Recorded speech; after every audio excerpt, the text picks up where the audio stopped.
नमस्कार, आप देख रहे हैं स्पष्ट वक्ता। मैं हूं जेडे आजमी। लखनऊ की जेपीएनआईसी 818 करोड़ रुपया जनता के 30 साल निजी हाथों में। जेपीएनआईसी पर योगी सरकार का बड़ा फैसला, अखिलेश का सीधा हमला। लखनऊ का जेपीएनआईसी यानी जयप्रकाश नारायण इंटरनेशनल सेंटर एक ऐसी परियोजना है जिससे कभी लखनऊ की पहचान और देश में समाजवादी विचारधारा के प्रत्येक लोकनायक जयप्रकाश नारायण की विरासत को सजोने वाला आधुनिक केंद्र बनाने का सपना देखा गया था। लेकिन आज यही जेपीएनआईसी एक बड़े राजनीतिक सवाल के केंद्र में है। करीब 818 करोड़ रुपए खर्च हुए और अब 30 साल के लिए निजी हाथों में संचालन। उत्तर प्रदेश कैबिनेट ने जेपीएनआईसी को निजी कंसोर्टियम के जरिए संचालित करने के लिए प्रस्ताव को मंजूरी दे दी है। उपलब्ध रिपोर्ट्स के मुताबिक सबसे ऊंची बोली लगाने वाले कंसोर्टियम को दीर्घकालीन लीज के जरिए इसका संचालन सौंपा गया। सरकार का तर्क है कि इससे अधूरे काम पूरे होंगे, रख रखाव होगा और जेपीएनआईसी को फिर से उपयोग में लाया जा सकेगा। लेकिन इस फैसले के साथ सबसे बड़ा सवाल यही है कि जिस संपत्ति पर जनता का सैकड़ों करोड़ रुपया खर्च हो चुका हो, उसके संचालन का अधिकार 3 दशक तक निजी क्षेत्र को देना आखिर कितना जनहितकारी है। पहले समझिए, जेपीएनआईसी बना ही क्यों था। जेपीएनआईसी की कहानी आज की नहीं है। इस परियोजना की शुरुआत 2013 में तत्कालीन अखिलेश यादव सरकार के कार्यकाल में हुई थी। इसका उद्देश्य लखनऊ में दिल्ली के इंडिया हैबिटेट सेंटर की तर्ज पर आधुनिक और विश्वस्तरीय बहुउद्देशीय केंद्र तैयार करना था। इसमें सिर्फ एक इमारत बनाने की योजना नहीं थी। यहां जयप्रकाश नारायण के जीवन का और विचारों पर संग्रहालय, बड़ा कन्वेंशन सेंटर, ऑडिटोरियम, अंतरराष्ट्रीय स्तर की खेल सुविधाएं, swimming pool, multiple purpose sports court, hotel और अन्य सुविधाएं तथा बहुमंजिली पार्किंग जैसी व्यवस्थाएं प्रस्तावित थीं। यानी मकसद था कि जेपीएनआईसी लखनऊ का एक ऐसा सार्वजनिक केंद्र बने जहां संस्कृत, राजनीति, खेल, सम्मेलन और जयप्रकाश नारायण की विचारधारा सब एक जगह दिखाई दे।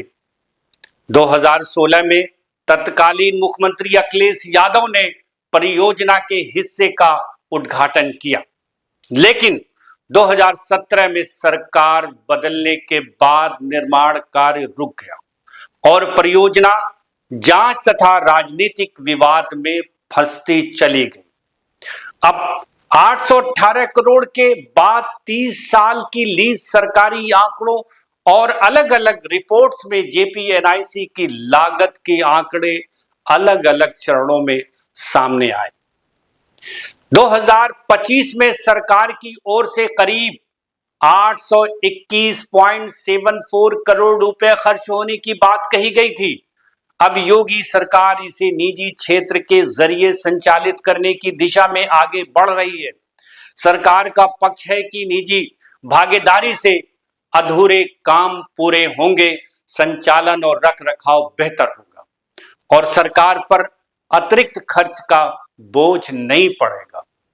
और यही सरकार के फैसले का सबसे मजबूत तर्क है, क्योंकि सवाल यह भी है कि अगर करोड़ों रुपए खर्च होने के बाद जेपीएनआईसी वर्षों से बंद पड़ा है, तो आखिर इसे चालू कैसे किया जाए।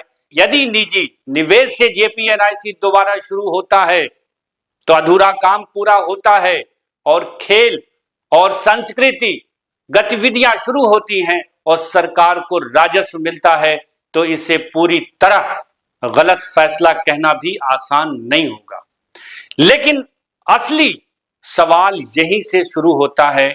सरकार कहती है कि ये बेचना नहीं, संचालन और रखरखाव के लिए लीज देने का है। जमीन और संपत्ति पर सरकारी एलडीए स्वामित्व बना रहेगा, लेकिन 30 साल छोटी अवधि नहीं होती है।